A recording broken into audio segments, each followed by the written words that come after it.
Ингушетия приняла руководителей хадж-миссии России.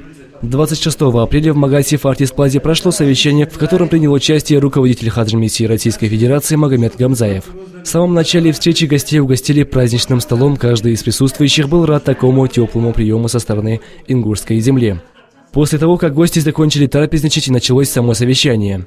Оно проходило в дружественной и дискуссионной обстановке, где каждый участник мог высказать свое мнение, предложить идеи, которые могли бы сделать совершение данного священного обряда хаджа более легким для паломников. Подробнее о совещании, об изменениях, связанных с хаджем и дальнейшего развития хаджа, нам рассказал Магомед Гамзаев, руководитель хадж-миссии России. В первую очередь я хотел бы начать разговор наш с благодарности Духовному управлению Ингушетии, личному муфтию Исахчи Хамхоеву и всем сотрудникам Духовного управления за то, что нас так гостеприимно встретили, приняли хорошо на добротной гостеприимной ингушской земле. Значит, мы проводим в Ингушетии, впервые проводим рабочее совещание туроператоров хаджа России. Значит, на повестке дня у нас сегодня два вопроса. Первый вопрос – это об особенностях организации хаджа российских мусульман в 2014 году. И второй вопрос – о формировании официального сайта хадж-миссии России. Значит, если говорить об особенностях организации хаджа мусульман в 2014 году, значит, в первую очередь, значит, саудовцы, значит, немножко ужесточили порядок приема паломников на своей земле.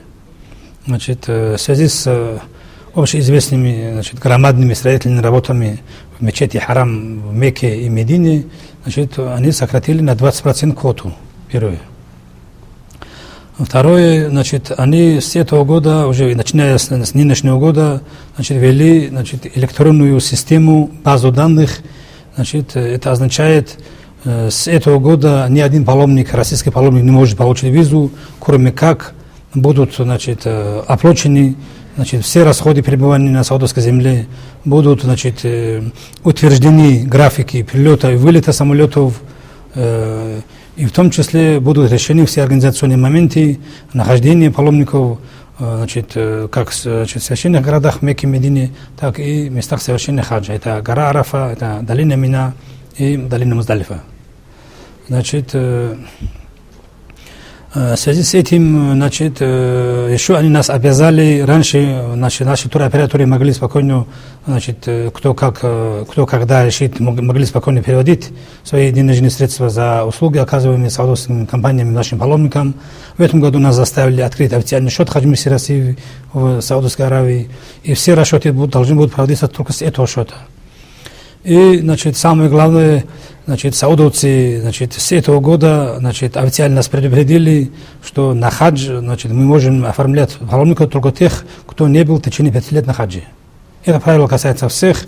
Но так как мы, российские паломники, российские мусульмане, квоту не добирали, у нас было время, когда у нас было 5 тысяч человек, 10 тысяч, 15 тысяч, но сейчас у нас желающих намного больше, чем квота. Поэтому они, значит, раньше они нам рекомендовали, значит, просили, а в этом году уже они настаивают, мы официально даже письмо получили через МИД, значит, где они, значит, настаивают о том, чтобы мы не подавали документы, они говорят, мы не хотим возвращать, значит, те, кто были в течение 5 лет на хаджи, они в визу даваться не будут. Исключение составляют только те, значит, кто выезжает руководителем группы паломников или же в качестве махрама, имеется в виду женщиной, там, женой, сестрой, дочерью. В завершении совещания присутствующие были единогласны в том, что работа хадж-миссии будет продолжена в том же духе. Руководители хадж-миссии пожелали друг другу удачи и расстались на радостной ноте. Мухаммад Гиреев, Абдурахман Ташоев, специально для пресс-службы Духовного управления мусульман Республики Ингушетия.